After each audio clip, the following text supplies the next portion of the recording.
लिए, समाज कल्याण के लिए संत तपस्या करते हैं। नारद जी ने कहा, प्रभु हमारे इस भारतवर्ष में ऐसे ऐसे संत हुए, ऐसे ऐसे भक्त हुए जिन्होंने संसार के हित के लिए अपना सर्वस्व न्यौछावर कर दिया। उन्होंने परोपकार के प्रति अपने प्राण तक न्यौछावर कर दिए। अरे मैं तो केवल आपसे उपाय पूछने आया हूँ। मैथिली शरण गुप्त ने लिखा है, क्षुधार्थ रंग देव ने दिया करस्त थाल भी, तथापि दधीच ने दिया परार्थ अस्थि जाल भी। उसी नर क्षितिज ने स्वमांस दान भी किया, सहर्ष वीर कर्ण ने शरीर चर्म भी दिया।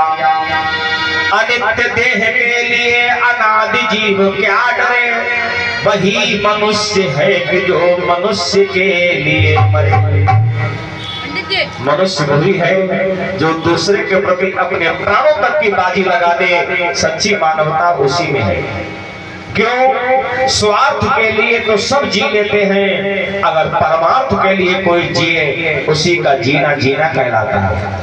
और वैसे तो हमारे संत कहते हैं कि परहित सरिस धर्म नहीं भाई, और पर पीड़ा सम नहीं अधोभाई।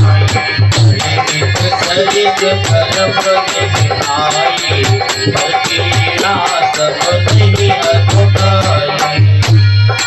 परहित नागित जय जो तेहि, संतत संत प्रसन्न सही देहि। संतत संत प्रसन्न सही देहि, संतत संत प्रसन्न सही देहि। परोपकार की बहुत बड़ी महिमा है हमारे समाज में। गोस्वामी जी तो कहते हैं कि परहित सरिस धर्म नहीं भाई। संसार में जितने भी धर्म हैं उन सबसे ऊपर है परोपकार। परोपकार के समान कोई दूसरा धर्म नहीं है। परोपकाराय फलन्ति वृक्षा, परोपकाराय दुहन्ति गावा, परोपकाराय वहन्ति नद्या, परोपकारार्थमिदं शरीरम। नदी परोपकार के लिए जल देती है, वृक्ष परोपकार के लिए फल देता है। हम लोग वृक्ष में डंडा मारते हैं, लाठी मारते हैं ना, और बदले में हमें क्या देता है? मीठा फल देता है। क्या वो भी डंडा मारता है? नहीं। गौ हमें मीठा दूध देती है, चाहे हम भूसा खिलाएं, चाहे घास खिलाएं, चाहे भूखा रखें, लेकिन फिर भी करुणा की प्रतिमूर्ति है, दया की साक्षात मूर्ति है। इसीलिए संत कहते हैं कि हम सबको भी परोपकारी होना चाहिए। भगवान ने कहा, धन्य हो नारद, संसार हमारे पास आता है अपने कल्याण की बात लेकर, लेकिन एक तुम ऐसे संत निकले जो संसार के कल्याण की बात लेकर आए हो। कहो क्या पूछना चाहते हो, मैं अवश्य तुम्हें संतुष्ट करूंगा। नारद जी ने कहा, प्रभु हम ये पूछना चाहते हैं कि संसार के लोग बड़े दुखी हैं।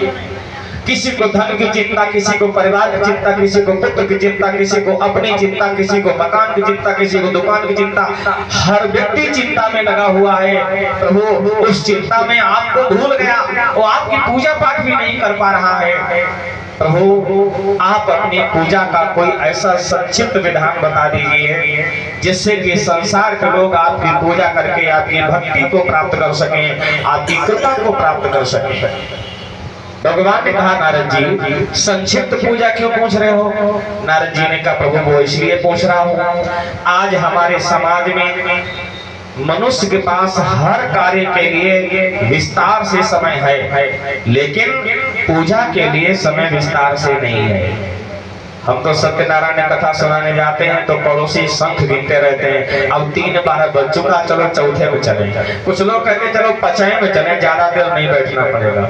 हाँ, तो लोगों के पास पूजा के लिए समय नहीं है। नारद जी ने कहा, प्रभु ऐसी पूजा बताना जिसमें समय कम से कम लगेगा। भगवान ने कहा, ये तो ठीक कह रहे हो। भगवान ने कहा, नारद जी ऐसी पूजा मेरी केवल सत्यनारायण भगवान की कथा है।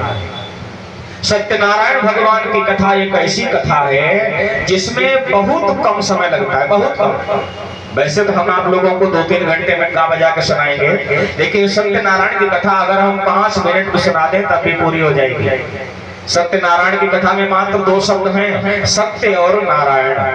सत्य ही नारायण है, नारायण ही सत्य है। इतना जान लो, समझ लो कथा हो गई। अब बाकी तो जो इतिहास है लीलावती कलावती किसने क्या किया तो किसको क्या फल मिला, ये हमको समझाने का तरीका है क्या भाई। लेकिन कथा में 2 ही शब्द हैं, तो बताओ 2 शब्द बोलते हमें कितना समय लगेगा। तो भगवान ने कहा नारद जी सत्यनारायण की कथा ही एक ऐसी कथा है जो सबसे संक्षिप्त कथा है। नारद जी ने पूछा प्रभु इस कथा का मुहूर्त क्या कब होनी चाहिए। भगवान ने कहा सत्यनारायण की कथा के लिए कोई मुहूर्त नहीं है। जब आपकी श्रद्धा हो, जब आपके पास समय हो तब इस कथा को सुना जा सकता है। वैसे संसार की सारी पूजा समय देखकर होती है, मुहूर्त देखकर होती है, लेकिन सत्यनारायण की कथा कोई मुहूर्त नहीं देखना चाहिए। स्कंद पुराण में इसका प्रमाण भी है। नारद जी ने पूछा प्रभु कथा की सामग्री क्या होनी चाहिए। भगवान ने कहा मेरी सामग्री का कोई निश्चित मानक नहीं है। जो भक्त जैसी श्रद्धा रखता है, जैसा उसके पास व्यवस्था है, अपनी सामर्थ्य के अनुसार भगवान के भोग के लिए जो भी ला सके ले आए, ना ला सके कोई बात नहीं, बस प्रेम से कथा सुन ले, भगवान की कृपा हो जाएगी। और वैसे भी गीता में भगवान कृष्ण कहते हैं मुझे क्या चाहिए, पत्रम पुष्पम फलम तोयम योम भक्त्या प्रेक्षति तदस्य गृणाम ब्रह्म तुभ्यम प्रेतात्मनः। भगवान कहते हैं भक्त मेरे के लिए 56 प्रकार के भोग ना लगाए, मेरे लिए पत्र पुष्प फल भी अगर अर्पण कर दे तो मैं 56 प्रकार के भोग के बराबर फल देता हूँ। और नहीं तो भगवान को दुर्योधन ने कितनी मेवा सजा के रखे थे, भगवान ने ठोकर मार दिया, कहाँ गए, महात्मा विदुर के यहाँ गए और छिलके खाकर प्रसन्न हो गए।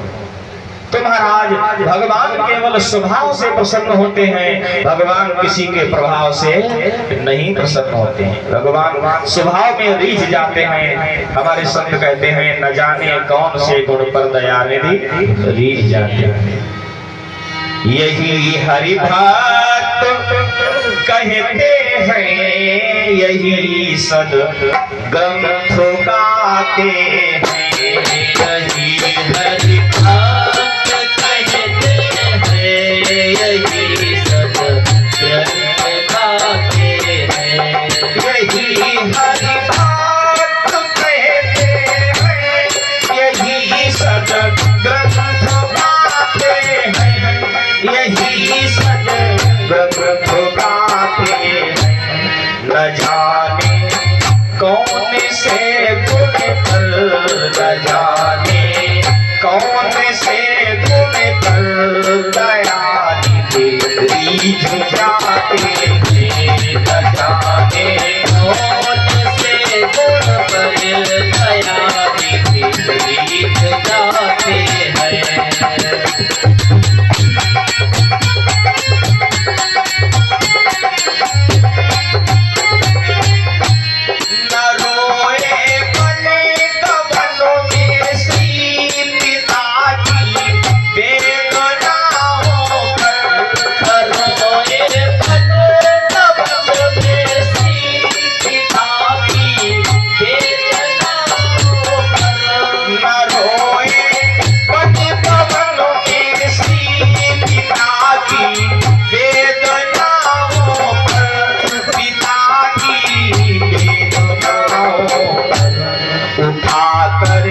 गिद्ध को निज गोद में आंसू बहाते हैं। उठाकर गिद्ध को निज गोद में आंसू बहाते हैं। हरि भक्त कहते हैं, यही सद ग्रंथ गाते हैं। न जाने कौन से गुण पर दया निधि रीझ जाते हैं। न जाने कौन से गुण पर दया निधि रीझ जाते हैं। दया निधि रीझ जाते हैं। दया न जाने कौन से गुण पर दया निधि रीझ जाते हैं। हमारे जीवन में न जाने कब कौन सा ऐसा पुण्य हो जाए जिससे भगवान हम पर रीझ जाएं, और भगवान जब रीझ जाएंगे ना तो संसार को रिझाने की हमें जरूरत नहीं पड़ेगी। संसार आपकी बुराई करे, संसार कुछ भी करे, आपसे कोई फर्क नहीं पड़ता है। बस भगवान आपसे रीझ जाएं, संसार तो अपने आप लाइन पे आ जाता है। क्यों? जब व्यक्ति आगे बढ़ता है ना, उसके चार बुराई करने वाले होते हैं, और जब वो आगे बढ़ जाता है तो उन्हीं की राय फिर बदल जाती है, वो फिर दूसरी भाषा में बात करने लगते हैं।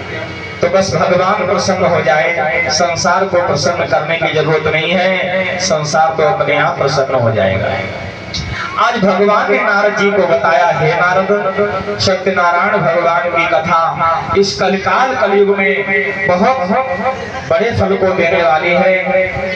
इस कथा को जो व्यक्ति श्रद्धा पूर्वक करते हैं उनकी सभी मनोकामनाएं सिद्ध हो जाती हैं। और वैसे भगवान कहते हैं, नारद जी, मेरी कथा के प्रसाद के लिए बहुत कुछ मेवा मिष्ठान की आवश्यकता नहीं है। सवा शेर शुभ मगध मिठाई ले सब भक्ति प्रसाद बनाई। सवा शेर शुभ मगध मिठाई ले सब भक्ति प्रसाद बनाई। रंभा फल व्रत खीर गुड़ावे, कछुको धूमे चूर्ण बनावे।